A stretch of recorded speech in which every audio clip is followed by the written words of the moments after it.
مساء الخير ومساء الفل على كل حبايبنا الحلوين. ازيكم يا حبايب قلبي؟ عاملين ايه؟ يا رب تكونوا بخير جميعا، اللهم امين يا رب العالمين. انتوا عارفين بقى يا حبايبي، كل سنه وانتم طيبين. الراعي الرسمي لسحور رمضان اللي كوبايه الزبادي. فانا بصراحه النهارده انا عملت زبادي بطريقه كويسه قوي. عملته من غير فرن ومن غير ميه سخنه ومن غير مكنه، وبحاجه عندنا كان كل الناس بصراحه بتاخدها بترميها. فانا قلت اجرب فيها المره دي الزبادي، بصراحه طلع الزبادي ناجح وطلع الزبادي زي الفل. فانا ده هيبقى طريقتي المعتمده على طول. زي ما انتم شايفين كده الزبادي يا حبايبنا، شايفين الزبادي اهو. بص الزبادي بسم الله ما شاء الله اهو، الزبادي طلع روعه. اهم حاجه بقى يا حبايبي ان انتوا تتابعوا معانا الفيديو للاخر، وما تنسوناش في الشير واللايك وعلامه الاشتراك، واقول لكم ايه الحاجه اللي انا عملت فيها الزبادي اللي كل الناس بترميها. يلا بينا يا حبايبي. نسمي الاول يا حبايبي ونصلي على سيدنا محمد وعلى اله وصحبه اجمعين، صلى الله عليه وسلم.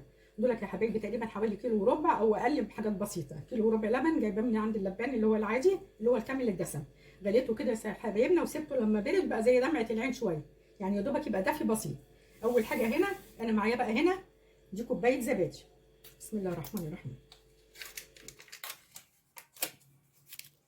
هبدا كده الاول يا حبايبي انزلها في قلب كوبايه.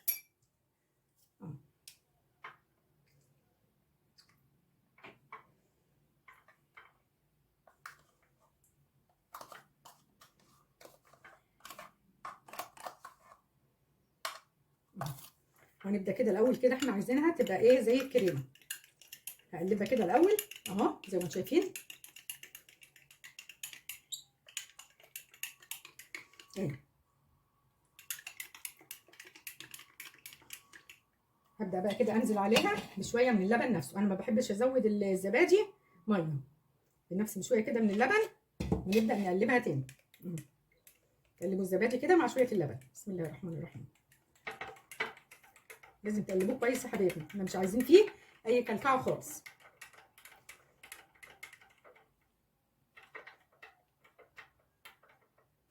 بعد ما قلبنا كده كويس يا حبايبنا بقى كده هبدا انزل بيه على اللبن. بسم الله الرحمن الرحيم. شيل الاول المعلقه الصغيره دي، وانتوا بتنزلوه بتقلبوا.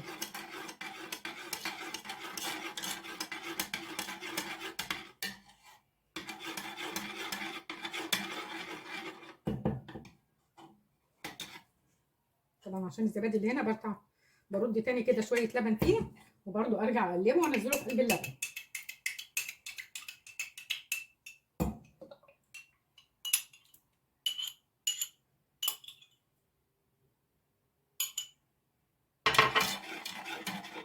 قلبنا كده الزبادي كويس كده مع اللبن يا حبايبنا. هنبدا بقى الكوبايات بتاعتنا كده مغسوله وما فيهاش ميه خالص.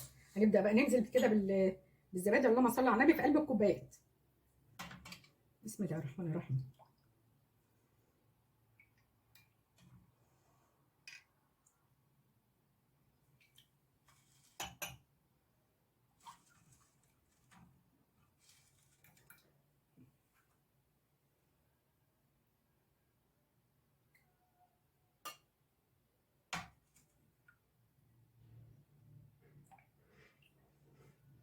زي ما انتم شايفين كده يا حبايبي اهو طلعنا كميه كويسه من الزبادي. هنبدا بقى نقول لكم احنا. تعالوا بقى يا حبايبي كده اقول لكم على البديل السحري اللي انا اكتشفته لعمل الزبادي في عز الشتاء. احنا كنا كلنا فاكرين يا حبايبنا علشان نعمل شويه زبادي لازم محتاجين مكنه كهرباء فيشه بقى وحوارات وكده. يا اما ان احنا كنا بنحط في فرن البوتاجاز، يا اما ان احنا كنا بنحط الزبادي نسخن ميه في الحله ونحط الزبادي، يا اما بالطريقه اللي انا كنت قايله لكم عليها قبل كده. كنت بسخن الحله وكنت بحط الزبادي في قلب الحله وهي سخنه من غير ميه، وكنت بغطيها. لا دي حاجه بسيطه جدا ما بنعملش فيها كل الحوارات دي كلها، وفي نفس الوقت حاجه عندنا في كل البيوت يعني اغلبيه البيوت بتبقى فيها وبترميها. لا انا هقول لكم يا حبايبي اولا ايه الحاجه اللي انا اكتشفتها بصراحه وطلعت الزبادي زي الفل. زي ما شايفين كده يا حبايبي اهو. بصوا شايفين دي، اللهم صل على النبي، دي العلبه بتاعت تورته الايس كريم، شايفينها اهي. دي طبعا اغلبيه البيوت مثلا يا اما ممكن بتجيب تورته الايس كريم، يا اما ممكن بتجيب لها هديه. وفي نفس الوقت لو مش متوفره في البيوت ممكن تشتروها من اي محل حلواني. طبعا دي الحاجات دي كلها بتتباع بره متوفره. عايزه اقول لكم زي ما شايفين كده العلبه دي اصلا كانت بتحافظ على تورته الايس كريم في عز الحر، لا بتسيح ولا بيجي لها هواء ولا حاجه، معنى صح هي عازل للهواء. انا قلت بصراحه افكر فيها وقلت ايه المره دي اعمل فيها زبادي واشوف النتيجه ايه. بصراحه النتيجه طلعت روعه. وفرنا كمان في اللهم صل على النبي، وفرنا في الفلوس، وفرنا في الوقت، وفرنا في الكهرباء. غير كده يا حبايبنا بتاخد كميه كبيره من الكوبايات. يعني انا مجرد ان انا بعمل الحاجه فيها واغطيها وخلاص واسيبها. عايزه اقول لكم بتطلع الحاجه زي الفل، زي ما شايفين كده مساحتها كبيره وبسم الله ما شاء الله. وانا هوريكم اللهم صل على النبي، هوريكم الزبادي في الاخر، في اخر الفيديو عامل ازاي. بصراحه فكره انا عمري ما كنت بفكر فيها. احنا كنا طول عمرنا بناخد العلب دي نشيل منها التورته ونرميها، لا الفكره قلت اما افكر كده في الشتاء واشوف هي هتعمل ايه. بصراحه انا اتصدمت من النتيجه، النتيجه طلعت رائعه رائعه رائعه. اهم حاجه يا حبايبي بقى، يلا بقى نكمل الفيديو للاخر وتقولوا له في رايكم في الاخر كانت فكرتها حلوه ولا لا. يلا بينا يا حبايبنا نكمل الفيديو. بسم الله الرحمن الرحيم. انا بقى عشان الزبادي ما يتحركش في قلب العلبه، لان طبعا العلبه كبيره شويه، هحط زي ما شايفين كده صينيه الومنيوم. بسم الله الرحمن الرحيم اهو، وهبدا ارص الكوبايات بتاعتي. ادي كده يا حبايبنا اهو الزبادي بعد ما رصيته كده في قلب العلبه. هبدا بقى اغطي بقطعه من القماش، قطعه كده تكون ريحتها حلوه. دي بتمتص بقى البخار اللي بيطلع من كوبايات الزبادي. الزبادي لما يربط تلاقي ان الكوبايه ما عليهاش ميه من فوق. نبدا بقى كده نغطي بالغطا. بسم الله الرحمن الرحيم. عايزه اقول لكم يا حبايبي انا لما جيت اغطي بنفس اللهم صل على النبي، جيت اغطي بنفس الغطا بتاع العلبه بتاعت التورته. لقيت الغطا مرفوع شويه بسيط، فاضطريت طبعا ان انا شلت الصينيه الالمونيا اللي انا كنت حطاها. كده الغطا اهو حكم اهو زي ما انتم شايفين كده يا حبايبنا. الغطا كده ما بقاش مدخل هواء خالص. هنسيبها كده زي ما هي كده على الرخامه ان شاء الله. ومجرد ما الزبادي يربط انا هوريه لكم يا حبايبي واقول لكم هو خد بالظبط وقت قد ايه. يعني العلب دي عايزه اقول لكم احنا كلنا بنرميها، لا احنا نجرب كده ونشوف الزبادي هيعمل معانا ايه. بسم الله الرحمن الرحيم. ادي كده الزبادي يا حبايبنا اهو بالظبط، هو كده بقاله 6 ساعات. انا كنت عاملاه الساعه 3، دلوقتي الساعه 9. انا نسيت اقول لكم برده يا حبايبي ان انا حطيت تاني قطعه القماش اللي هي بتمتص البخار اللي بيطلع من الزبادي. هنبدا بقى نفتح على الزبادي كده ونشوف يا حبايبي. بسم الله الرحمن الرحيم.